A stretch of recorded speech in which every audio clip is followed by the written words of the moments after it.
সমাজের সঙ্গে মিশতে গিয়ে তার শারীরিক, মানসিক, সামাজিক, অর্থনৈতিক ইত্যাদি বিষয়গুলির সঙ্গে তাকে সংস্পর্শ ঘটবে।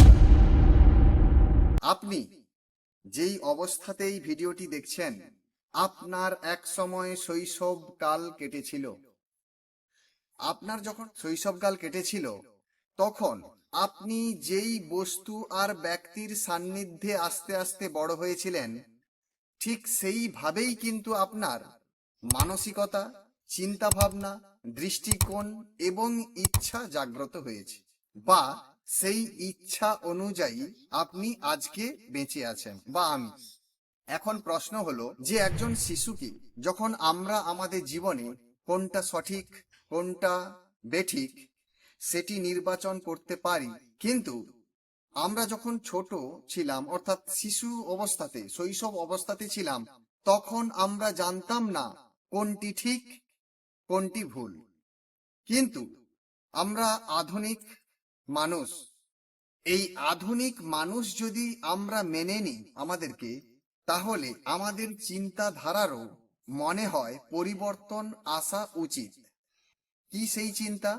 না, যখন আপনার বাড়ির শিশু আস্তে আস্তে বড় হচ্ছে, সে কিছুদিন বাদে সমাজের সঙ্গে মিশবে এবং সমাজের সঙ্গে মিশতে গিয়ে তার শারীরিক, মানসিক, সামাজিক, অর্থনৈতিক ইত্যাদি বিষয়গুলির সঙ্গে তাকে সংস্পর্শ ঘটবে তার।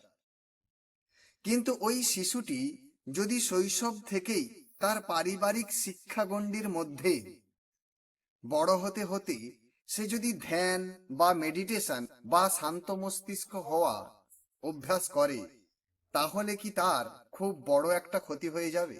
নিশ্চয়ই না। কারণ শিশু যখন বড় হয়, তার পারিবারিক পরিবেশই তার বড় হওয়ার পেছনে অনেকটাই ভূমিকা রাখে। তাই আপনার পরিবারে যদি কোনো শিশু থাকে, তাকে 5 বছর থেকে শুরু করে দিন যে শান্ত কেমন হতে হয়, মেডিটেশন বা ধ্যান কেমন করতে হয়। তাহলে তার আয়ু, তার মেধা, তার স্মৃতি, তার বুদ্ধি, তার আচরণ এবং তার আগামীর জীবন সুন্দর আর সুস্থ হবে। ওম শান্তি।